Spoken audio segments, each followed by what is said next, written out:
Suddenly, he slapped me across the face. The sound of the slap echoed in the quiet room. My cheek stung, not just from the pain but also from the humiliation of being hit by someone I trusted and loved. Ryan's eyes were full of anger as he stormed out of the house, leaving me shocked and heartbroken. In that moment, I knew his violence and betrayal had changed everything. My name is Jessica Adams, and I'm 24 years old. I had been in a 6-year relationship with a man I thought was my soulmate, Ryan Miller, who was 25. We got engaged in April 2024, and I was overjoyed, imagining a future full of love and happiness. Our wedding was planned for May 2025, on the anniversary of when we first met. Back then, I thought everything in my life was falling into place, but I didn't know heartbreak was just around the corner. In July 2024, I excitedly began planning our wedding. I picked a light blue and white theme for our spring ceremony and spent hours looking at ideas on Pinterest. I researched caterers, florists, and venues and shared my ideas with Ryan. His responses were always brief and uninterested, things like looks good or just a thumbs up emoji. I told myself he was busy with work and wanted me to design my dream wedding, but deep down, I knew something wasn't right. Ryan's lack of involvement wasn't just about the wedding. His mother, Karen Miller, was always a big part of our relationship. Ryan was an only child, and Karen had always been deeply involved in his life. At first, I thought their closeness showed how much he cared about family, but over time, I felt smothered by her influence. Ryan called her multiple times a day for advice about everything, even decisions that should have been just between us. He'd often talk to her before consulting me, making me feel like an outsider in my own relationship. I kept hoping it would get better after we got married. I couldn't have been more wrong. 2 weeks ago, I had a day I'd been looking forward to for years, wedding dress shopping with my mom and sister. It was supposed to be magical, a memory to cherish forever. We visited several boutiques and tried on many dresses until I found the one. It was an elegant, timeless gown that made me feel like a princess. Tears filled my eyes as I pictured myself walking down the aisle. My mom and sister were thrilled and said I looked beautiful. I couldn't wait to share this moment with Ryan. I sent him a picture of me in the dress, hoping he'd feel the same excitement. He replied, "It looks beautiful." For a moment, I felt happy, but as I returned home that evening, still basking in the happiness of finding my dream dress, I was blindsided by an entirely different reality. Karen, my future mother-in-law, had let herself into our house using the spare key we had given her for emergencies. She was sitting on the couch, her face contorted with anger. The moment I walked in, the joyful anticipation I had felt earlier evaporated. Karen stood up abruptly, her voice sharp and accusatory. "You lied to me," she shouted. I froze, taken aback, confused. I asked what she was talking about. She launched into a tirade, claiming that I had promised years ago to wear her old wedding dress, a dress that looked more like an artifact than something suitable for a modern bride. I was stunned. I had no memory of making such a promise, and even if I had made a polite comment in passing, it certainly wasn't a binding agreement. Karen, however, wasn't interested in hearing my side. She called me a liar and said I didn't deserve to marry her son. Her words cut deeply, leaving me standing there, shocked and hurt. Desperately, I glanced around, hoping Ryan would step in and defend me, but he was nowhere to be found. I tried to reason with Karen, explaining that this was my wedding and I had chosen a dress that made me feel beautiful, but she refused to listen. Her voice grew louder, her accusations sharper. Eventually, I couldn't take it anymore. I retreated to my room, humiliated and defeated, closing the door behind me in an attempt to block out her shouting. After what felt like an eternity, I finally heard the front door slam. Moments later, Ryan came into our room, his expression calm and casual as if nothing had happened. "Why is my mom so upset?" he asked, as though her shouting hadn't echoed through the entire house. I stared at him in disbelief, summoning all my frustration and hurt. I recounted the confrontation, hoping he would take my side, comfort me, or at least understand how hurtful his mother's words had been, but instead, he sighed and began defending her. Ryan claimed that when we first started dating 6 years ago, I had admired his mother's dress and said I'd love to wear it. Maybe I had made a polite comment at the time, but a passing remark was far from a promise. Yet he insisted that I was being unreasonable, adding that his mother had every right to feel hurt. His words felt like a betrayal. That night, I lay in bed with tears stinging my eyes, feeling completely alone. The person I had loved and trusted for 6 years was defending his mother instead of standing by me. My heart ached with disappointment, and for the first time, I began to question everything about our relationship. That night, I lay in bed replaying the argument, trying to understand how everything had gone so wrong. The man I loved and trusted for 6 years had taken his mother's side, even though she was clearly in the wrong. I couldn't sleep, tossing and turning as a wave of heartbreak washed over me. I thought about all the sacrifices I had made and how often I put his family's needs before mine. For what? To feel like an outsider in my own relationship? The next morning, I woke up to a flood of messages from Karen. Each text was cruel, filled with accusations and insults. She called me selfish and ungrateful, saying I wasn't good enough to marry her son. My eyes stung with tears as I read her hateful words. I couldn't believe someone I had tried so hard to please could turn on me like this. I showed the messages to Ryan, hoping he would defend me and realize how cruel his mother was being, but instead, he brushed it off. "She's probably just upset that you don't want to wear her dress," he said, dismissing it. "Just give her some time to calm down." I couldn't believe what I was hearing. Karen wasn't just upset, she was actively trying to ruin our engagement and make me look like the bad guy. I was angry and frustrated. This wasn't just about the dress anymore, it was about respect and support. I wanted a partner who would stand up for me, someone who put our relationship first. It was becoming painfully clear that Ryan wasn't that partner. I tried to make him understand. I explained that it was our wedding, and I deserved to feel beautiful and comfortable in the dress I chose. I even suggested compromises, wearing a piece of Karen's jewelry or using some fabric from her dress in my veil. But nothing was enough. Ryan insisted I wear her dress or risk being ungrateful. For him and his mother, it was all or nothing, and I felt like there was no room for me in their plans. The days that followed were tense and full of arguments. Karen kept sending nasty messages and even reached out to my friends to turn them against me. Ryan did nothing to stop her. If anything, he seemed to agree with her more and more, making me feel like I was the problem. I started questioning myself, wondering if I was crazy for wanting to wear my own wedding dress.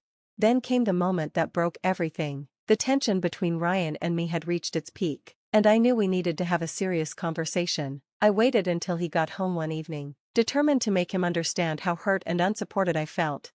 We sat in the living room, and I poured out my heart. I told him how his mother's constant interference was ruining our relationship and reminded him that this wedding was supposed to be about us, not a chance for his mother to relive her past. But instead of listening, Ryan got defensive.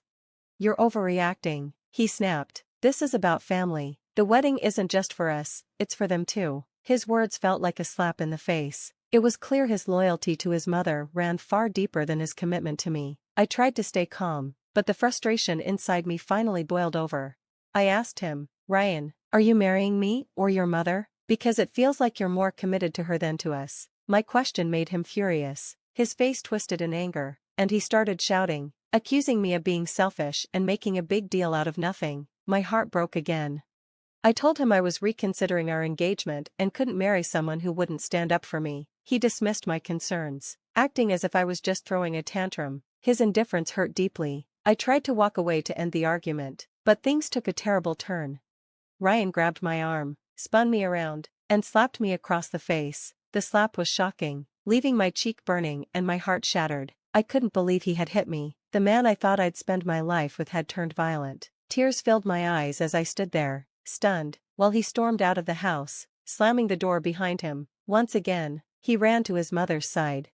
I felt broken and numb. The physical pain was nothing compared to the emotional devastation. That moment was the final straw. I knew I had to protect myself.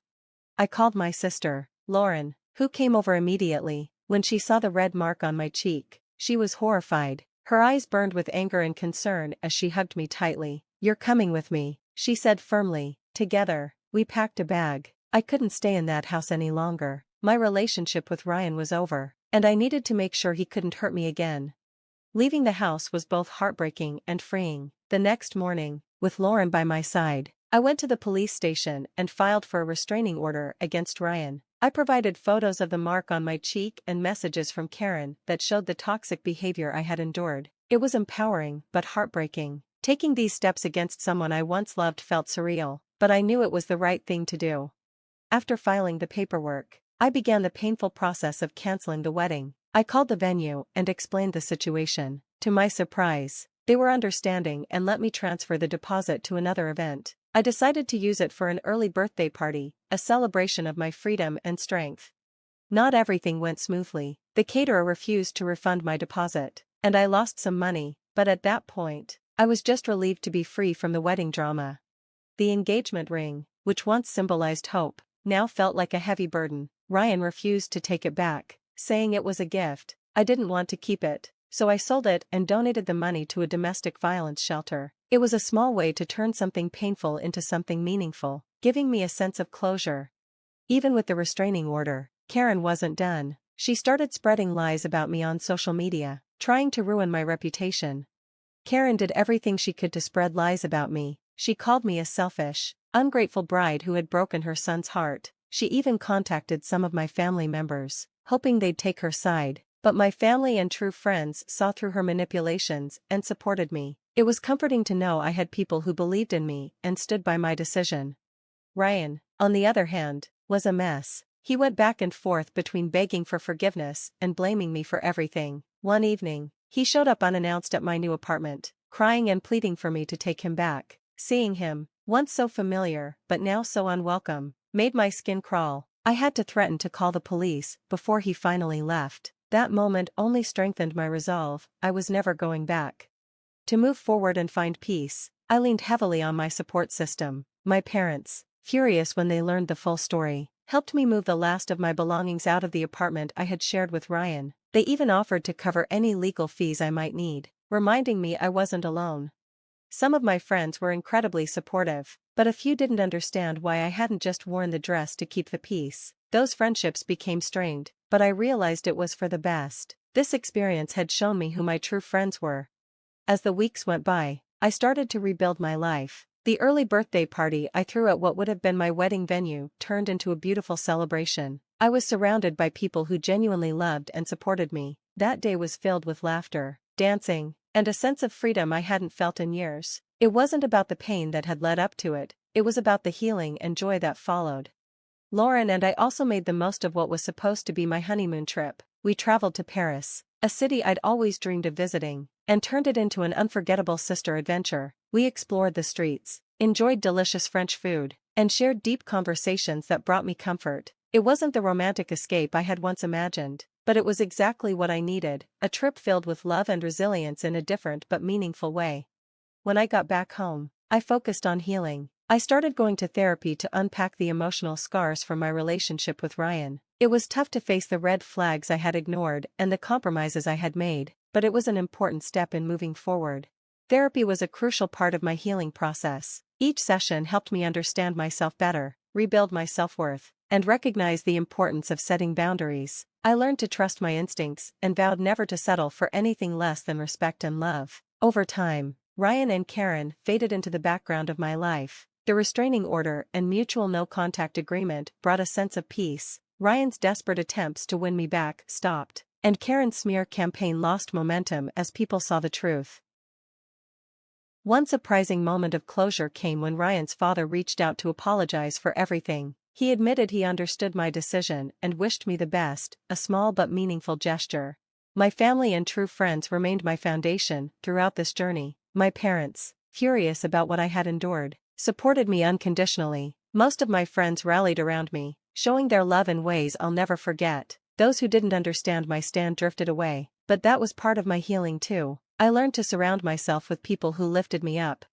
Selling the engagement ring and donating the proceeds to a domestic violence shelter was one of the most empowering decisions I made. It turned a painful reminder into an opportunity to help others.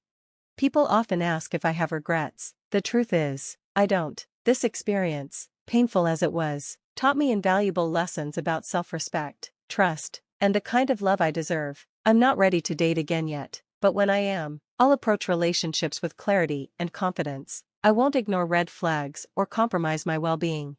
For now, I'm focused on myself, rediscovering hobbies I'd put on hold, spending quality time with loved ones, and embracing who I am outside of a relationship. I'm stronger, wiser, and more resilient than ever before. For the first time in a long time, I feel genuinely hopeful about the future.